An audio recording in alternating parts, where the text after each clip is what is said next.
Det er jo meget få mennesker, der træder ind for gaden, og så bare siger, jeg vil gerne købe hus til 45 millioner. Jeg synes for hvert år, jeg er i branchen, der bliver overrasket over, hvor mange der har så mange muligheder, man slet ikke forstår det. Så skal der være plads til både ambitioner og familieliv. Skal vi lukke en handel, eller hvad?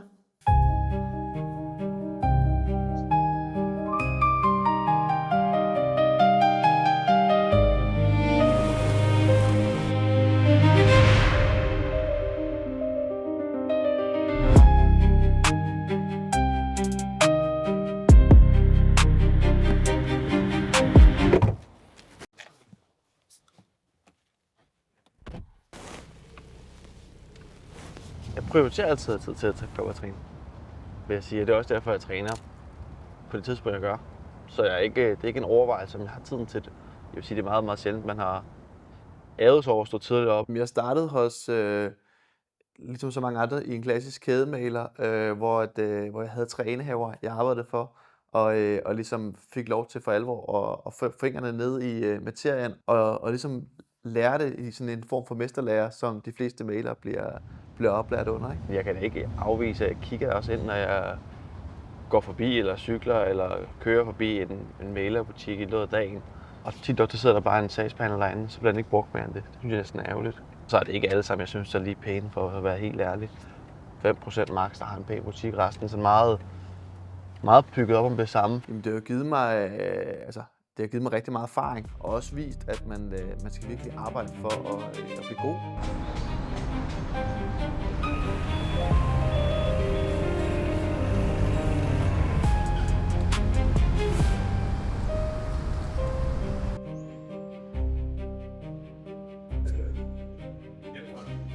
Jeg kan godt lide at blive udfordret, at jeg er i konkurrence med andre, og for eksempel på sådan et klassisk hold om morgenen, klokken er 7, og alle banker derude af alt, hvad de kan.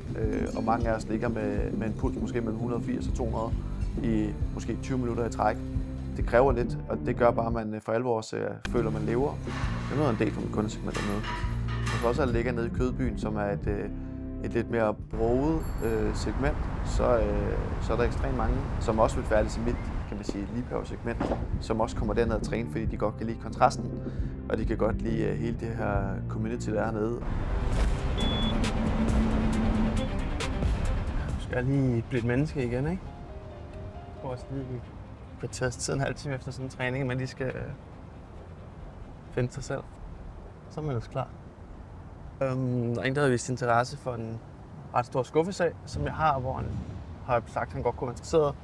Hvor jeg lige skal finde ud af, hvem han er, lige tjekke, om han er en, der reelt har råd til det, eller det er sådan en, kalder man det for, en fantast. Det er jo simpelt, du kan starte med at google folk. Er der ikke noget tilgængeligt på dem, så kan man bruge forskellige sites til at undersøge enten karriere, noget i forhold til, hvad for nogle virksomheder de eventuelt skulle være en del af, og lige så meget også, hvor bor de henne. Og i det tilfælde her, der var det ret klart, at han ikke nok havde evnerne til det. Har du fulgt op på det siden? Ja. Hvad endte det med? Jeg endte ikke med at svare mig mere. Så det sender jo også et signal om, at han måske var lidt det, man ville kalde en fantast. Jeg har jo også skrevet det med forbehold fra os selv, men det skal vi afslutte i dag. Altså, jeg kan ikke trække den meget længere. Så dine ejendomsmæglere må ringe til deres rådgiver og sige, vi bliver nødt til at få den her handel på plads i dag. That's it.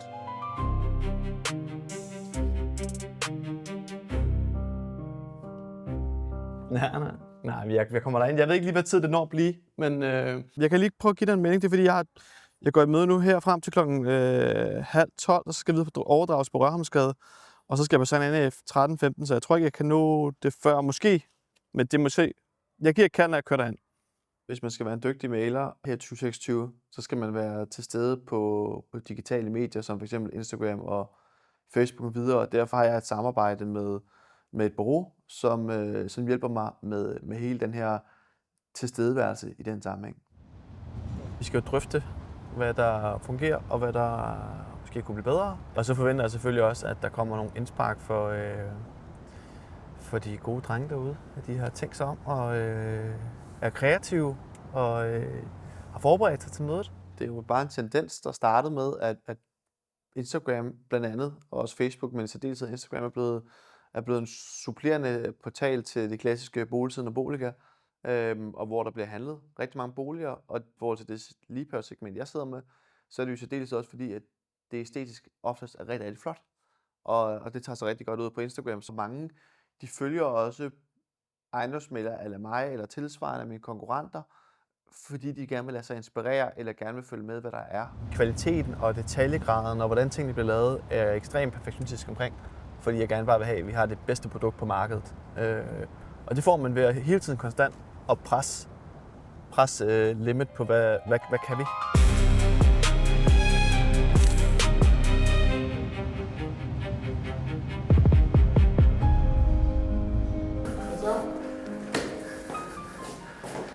Det er tøj på i dag. Nej. Så det er jo altid salgsopgang. Det er jo til sælger, det er jo der, vi hele tiden handler efter. Og sådan, vi har brugt 5 minutter på at snakke om, hvordan det går med køber, du har allerede 4-5 købsaftaler. Så jeg tror ikke, det er der, vi skal igen. Vi skal bare fortsætte det, vi gør lige nu på at få køberne, og så skal vi blive bedre til at finde sælgerne. Altså, der er jo en ny ting lige nu på Instagram, som er begyndt at blive større og større. Hvilket du har lagt mærke til, hvis du er inde i den der udforsk-ting der. Ja. Du har lagt mærke til, at der kommer rigtig mange af de her karusseller-posts. Ja, med 4 billeder på en gang. Altså. Ja. Ja. Og det er fordi lige nu, der pusher deres algoritme, de vil gerne have at karuseller bliver større ting, ikke? Hvis du også kombinerer det med noget musik indover, og så enten gerne videoer, som du ligesom kan swipe igennem, ikke? Nærmest en form for highlight af, hvad du skal se i den film, som der så ligger til sidst, ikke? Det kan du også gøre på skuffesager, så det kunne være ret sjovt at prøve det på en skuffesag særligt. Det er vigtigt for mig, det er, at man har det rette udtryk.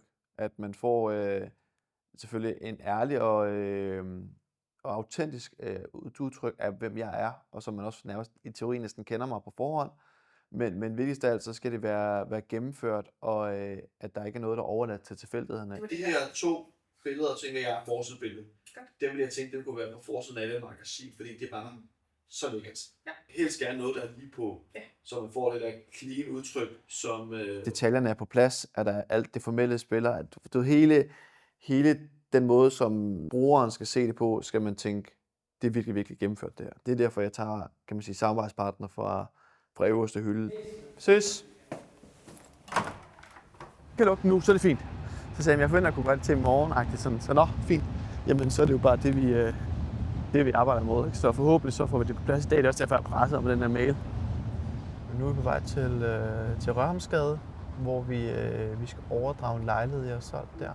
Det er nogle meget eftertragtede lejligheder, en god størrelse, og jeg føler, at man får sådan lidt herskabelig lejlighed, på trods af, at den ikke er større end, jeg tror, det er et par 90 kvadratmeter. Den er vel også være på grænsen til at kalde det for liebhaveri. Det er selvfølgelig en eksklusiv lejlighed, den er flot, men for mig vil liebhaveri starte et niveau højere oppe for at kalde det for det.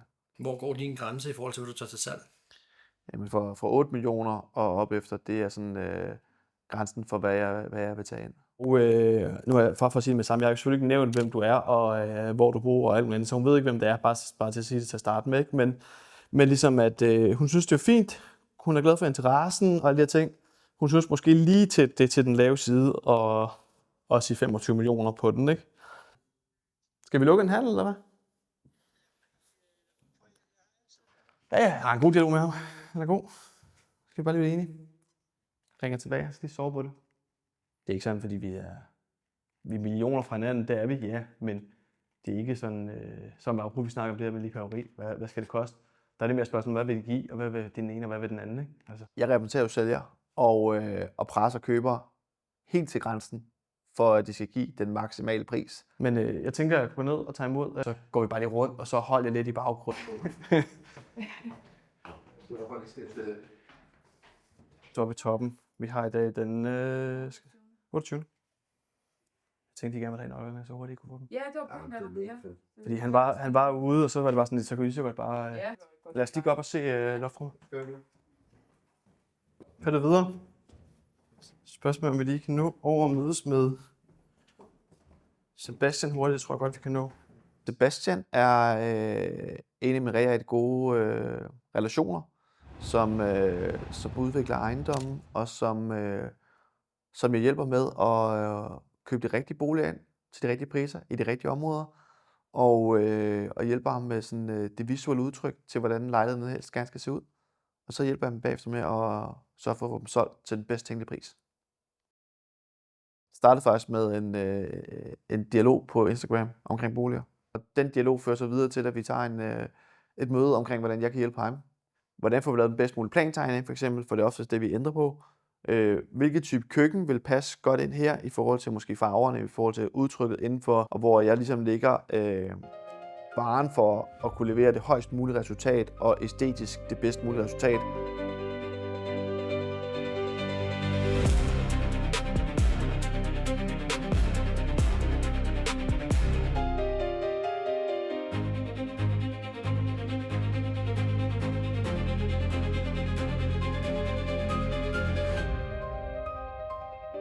Når jeg tænker ind i sådan noget, så tænker jeg altid ind i lange relationer med folk, helst. Og særdeleshed med sådan en professionel, kan man sige, kunde som ham, så tænker jeg meget ind i, at jeg skal gøre alt, hvad jeg kan, for at han bliver så god som overhovedet muligt. Og der er mange ting, vi tænker over, og så fordi man har alt muligt bolde op i luften. Du sagde noget til mig, hvis vi stod i generalforsamlingen, så ville det være noget møg. Ja. I går der havde dem der under os, de havde brokket sig over, at de mente, vi ikke havde isoleret. Og derfor kunne man høre, det der jeg har fortalt om alt det der med, at man kunne høre, de mente, at man kunne høre alle samtaler lige pludselig. Ja. Det har de sagt til generalforsamlingen, men jeg tænker ikke, der bliver taget referat af alt, gør der? Jo, det vil der gøre. Det skal de som udgangspunkt gøre. Var der generalforsamling i går, eller hvad? Ja. Deltog du ikke? Nej, det har du aldrig sagt, jeg skal. Men for helvede. Til generalforsamlingen? Ja, for fanden. Altså, det er det dummeste at lade være med. Du kan jo ikke stå og argumentere imod det. Det ville være meget nemmere, hvis du kunne pille det ned med det samme, og så bare sige, at vi har isoleret, og det, og eventuelt har I lavet en kvalitetskontrol af jeres arbejde, og sagt, at vi har lagt følgende isolering ned, og vi har lavet det på følgende måde, eller andet. Så er det slet ikke, altså du ved, så har der ikke været mere i det jo. Men det er jo klart, at når der kommer et fast gulv på, som ikke buer på samme måde og giver efter på samme måde, så kommer lyden længere ned igennem hurtigere, ikke? Og det er måske der, hvor så, at jeg måske tænker lidt længere, og tænker, at det skulle du måske tænke over næste gang, så man ligesom lærer det af det. Det er den næste, der kan I komme lidt lige op og se det måske hurtigt, og så må I se det bagefter. Der ved jeg, der er ikke, det er en ny kunde, han er ikke typen, der vil filmes. Jamen altså, man kan starte med kundesegmentet og sige, det er jo sådan, meget af det er i hvert fald, at det er den højere del af den danske sådan økonomi og samfund, om man vil. Og så er der mange, der er meget privat anlagt, og hvor de ikke har behov for at stille sig frem på et kamera, og måske gerne bare vil holde det lidt diskret.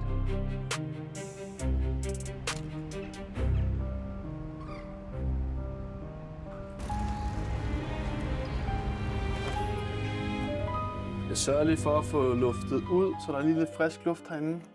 Og at dørene står som de skal, og der er behageligt. Nu er det jo en lejlighed øverst op, så der kan godt blive en snært lunt. Det er jo indbegrebet af liebhaveri. Altså penthouse-lejlighed øverst oppe på Sankt Annæ Plads med 240 kvadratmeter og stor tagterrasse og elevator direkte op i lejligheden. Altså det er virkelig, virkelig lækkert. Historien er, at den har været salg af sin anvæler, og så har jeg overtaget salget af den nu, og forhåbentlig så formår jeg at løfte opgaven og finder en køber til den. Den er meget unik, det er den, og det er jo en kombination af mange ting. Alt fra at du ligger på, hvis ikke Københavns mest prominente adresse, så en af dem i hvert fald. Du har en tagterrasse, du går direkte ud på. Det er også uhørt. Normalt går du op på dem. Du har en elevator også direkte op. Det er også uhørt.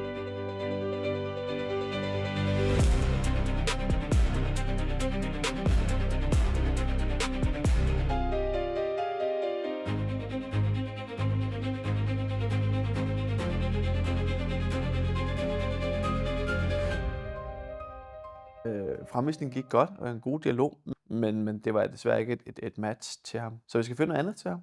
Det bliver svært, men nu har jeg relationen til ham, og så håber jeg, at jeg på et eller andet tidspunkt kan ringe til ham og sige, nu har jeg lige præcis den bolig, som ham og hans hustru skal flytte over i. Nu er vi på Schaffisvej, og hvor vi skal ind og sætte solgskilt på.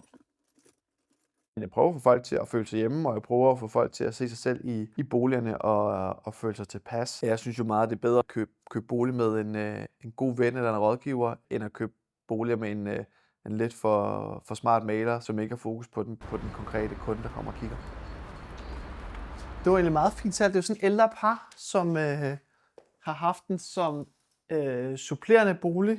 Det er jo lidt i den her lidt mere sådan et salg, som oftest går relativt stærkt, hvor at noget, der ligger måske til 30 eller 40 millioner, godt kan tage en lille smule længere tid, medmindre matchet er der bare med det samme.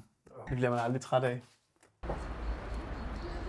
Folk får en valgmulighed, om de vil have et skilt eller vil være fri. Så jeg tror cirka 50% af dem, jeg har til salg, har ikke sat salgsskilt på. Hvad med solgt? Det drøfter jeg med dem hver gang, om de har interesse i det. Selvfølgelig vil jeg jo gerne have et skilt op klart, men for mig er det vigtigt at varetage kundernes interesse i sidste ende, og hvad jeg ønsker sælger. Og ønsker sælger, det skal være diskret, og ikke ønsker et skilt op før, så det vil undgå.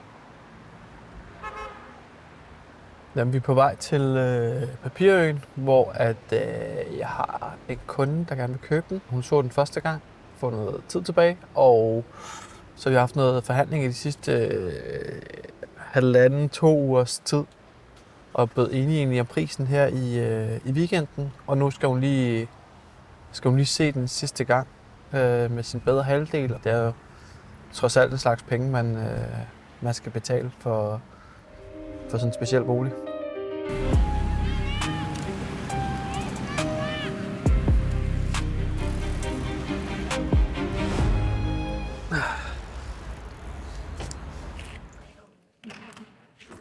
Så den her terrasse.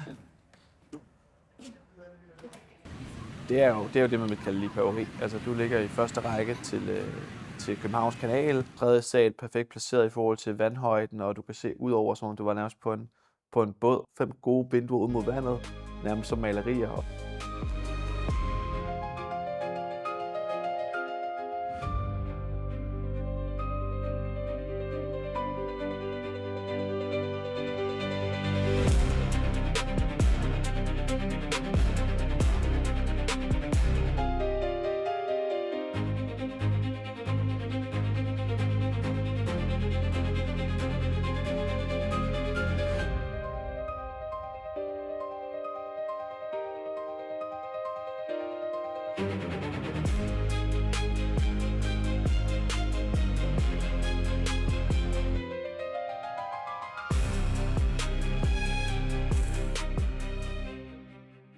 Køberne specifikt til i hvert fald lejligheden som det her, det ville være folk, som skal bruge som en supplerende bolig.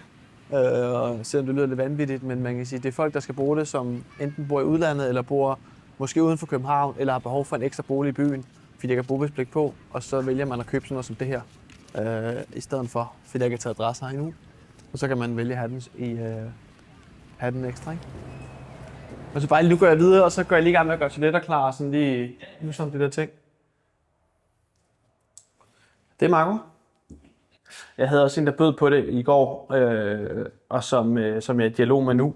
Så jeg ved ikke, hvor lang tid kan man sige, der går på, før det eventuelt kan være solgt. Så derfor kan det selvfølgelig være en god idé at komme ud og kigge på det i den sammenhæng. Så jeg synes bare, at vi skal finde, inden for de næste par dage, skal finde et spot, hvor noget kan lade sig gøre.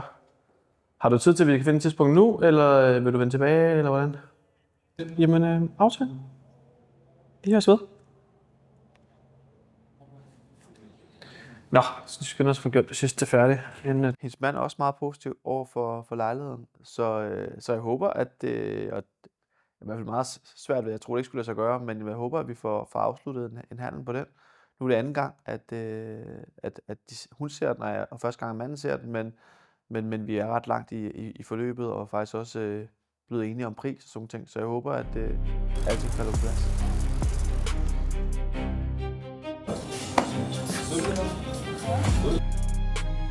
Da jeg startede i karrieren, var jeg single. Nu har jeg en hustru. Så skulle vi finde ud af, hvordan den der tosomhed skulle drives. Og nu er det jo gået over til, at nu vender vi os en datter, og så skal man finde ud af, hvordan skal det så fungere, og hvordan skal man prioritere sin tid og prioritere hinanden. Hvad tror du, hun vil sige, det kræver at være gift med dig? Meget tålmodighed og nogle stærke værdier, og kunne også en gang imellem sige, at jeg skal tie stille. Hvis jeg ikke har haft en hustru som Mathilde, der ligesom kunne udfordre mig en gang imellem, og samtidig også støtte mig, så tror jeg aldrig, det havde været det samme jo. Og det er jo det, man finder, det man finder i ens som partner for livet, det er jo ligesom, at de kan alle de ting. Jeg tror helt klart, at jeg vil gerne være en nærværende og kærlig far, og som giver min datter nogle rigtig gode værdier og nogle gode rollemodeller. Og det er jeg heller ikke i tvivl om, at vi vil være. Kan du bare lægge der? Altså alle mulige mails og løse ender, som nogle af de kommer en tilbagemelding på en fremvisning fra i går, hvor de er meldt tilbage, at de ikke er interesseret. Hvilket er fint. Så har man ligesom hurtig afklaring på det. Jeg vil hellere bare have komme med en melding, så kan vi forholde os til det, siden hvad jeg skal ringe og følge op på folk. Så sidder jeg og arbejder med en sag, hvor vi afventer noget godkendelse for et offentligt register, som jeg lige har sendt videre til sælger, givet det status på. Og det status på fremvisningen ude på Sankt Annæ Plads har jeg givet en tilbagemelding til sælger. Og også orienteret om, der er en ny kunde, der gerne vil se den, hvilket er dejligt. Så jeg ligesom lige ved, hvad der sker. Normalt vil jeg ringe, men nu er det lidt... Nu vil jeg hellere vente på, at jeg lige har haft næste fremvisning, kan jeg give lidt mere overordnet tilbagemelding, i stedet for bare at ringe hele tiden. Så man får lidt mere et større perspektiv på tingene. Jeg tror ikke, at altid mit køleskab lever op til den livsstil, man tror, man har. Fordi man er, som jeg vil sige. Altså, er det ikke bare det, at der ikke er noget 4 pladser kampagne? Det gør der ikke. Det kommer du sgu ikke til. Er det helt hyggeligt, jo? Nej, stopper den. Har vi tid til at spise tidligt, så vil vi gerne spise tidligt. Men det er ikke sådan et must. Det interesserer ikke, Mathilda laver mad. Og så tror jeg, hvis man er lidt perfektionistisk anlagt og gerne vil have det på en vis måde, så er det nok meget godt, at jeg selv laver det.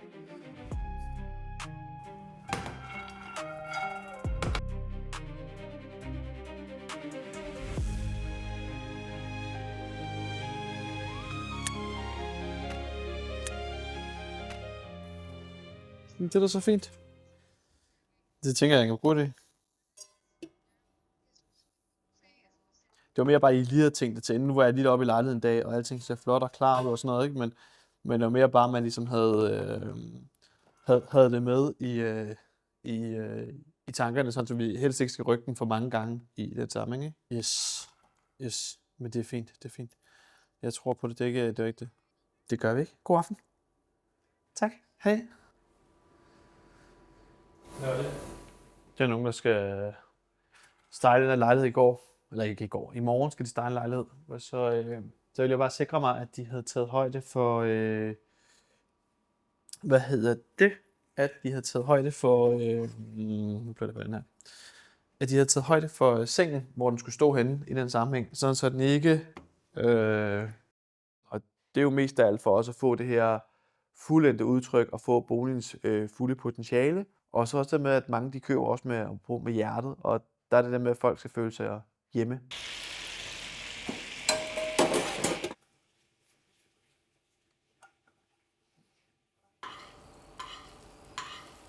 Jeg spurgte Marco tidligere i dag, hvad han tror, det kræver at være gift med ham.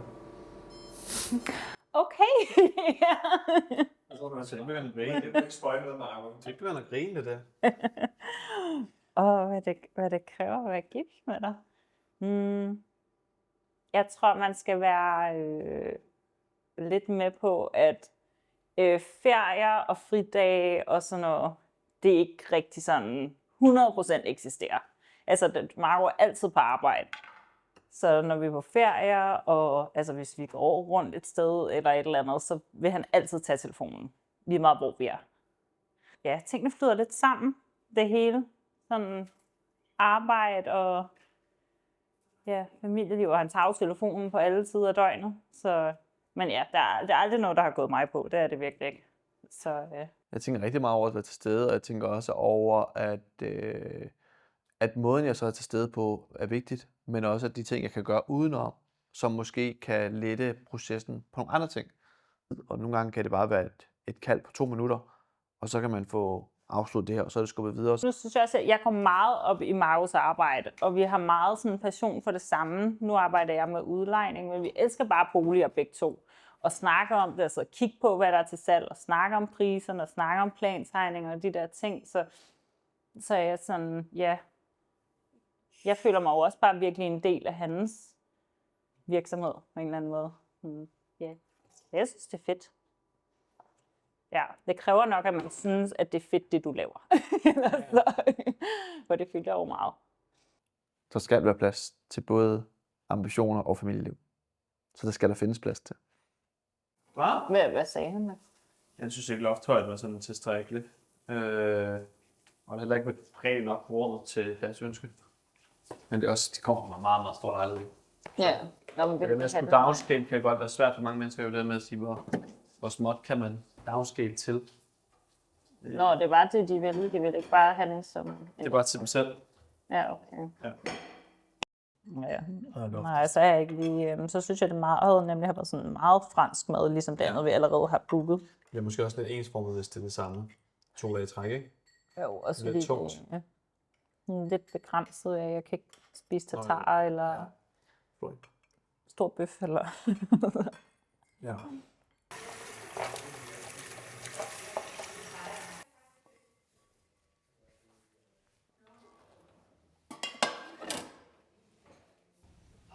My whole thing that we've talked about this whole time is I was in a long-term relationship and I didn't want to jump back into anything too soon.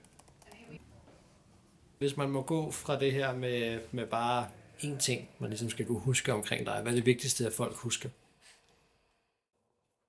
At jeg virkelig gør mig umage, og jeg går ekstremt langt for at lykkes med tingene. Og også længere end de fleste gør. Selv tak.